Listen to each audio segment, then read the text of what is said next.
মির্জা ফখরুলের মন্তব্যে সরকারের কপালে চিন্তার ভাঁজ। রাজনীতিতে কি এক বিপর্যয়ের অপেক্ষা করছে? বিএনপির মহাসচিব মির্জা ফখরুল ইসলাম আলমগীরের এক মন্তব্য সরকারের মধ্যে তোলপাড় সৃষ্টি করেছে।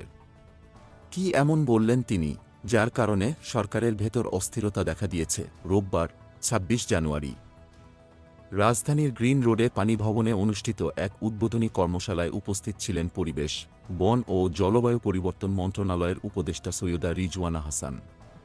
সেখানে তিনি এমন মন্তব্য করলেন, ১/১১ এর মতো পরিস্থিতি আর কখনো হবে না। কিন্তু এই মন্তব্য কি সরকারের জন্য স্বস্তির খবর, নাকি আরও বড় কিছু ঘটতে চলেছে? আরও চমকপ্রদ বিষয়, তিনি বলেন, প্রধান উপদেষ্টার নির্ধারিত সময় ২০২৫ সাল থেকে ২০২৬ সাল পর্যন্ত জুনের বাইরে আর নির্বাচন হবে না। অর্থাৎ সরকার কি আসলেই কোনো চ্যালেঞ্জের মুখে পড়তে যাচ্ছে? এছাড়া সবচেয়ে বিস্ময়কর তথ্য, ছাত্ররা যদি দল গঠন করতে চায়, তারা সরকারি ছাত্র প্রতিনিধির বাইরে গিয়ে এটি করতে পারবে। কি ভয়ঙ্কর সিদ্ধান্ত! এবং সবচেয়ে অবাক করা বক্তব্য ছিল যখন তিনি বলেন, আওয়ামী লীগ যদি আগামী নির্বাচনে অংশ নিতে চায়, তা তাদের ব্যাপার, সরকারের পক্ষ থেকে কোনো নির্দেশনা বা প্রভাব থাকবে না। এখন প্রশ্ন, এসব মন্তব্যের পর রাজনীতির মাঠে কি আসন্ন বিপর্যয়ের প্রস্তুতি চলছে?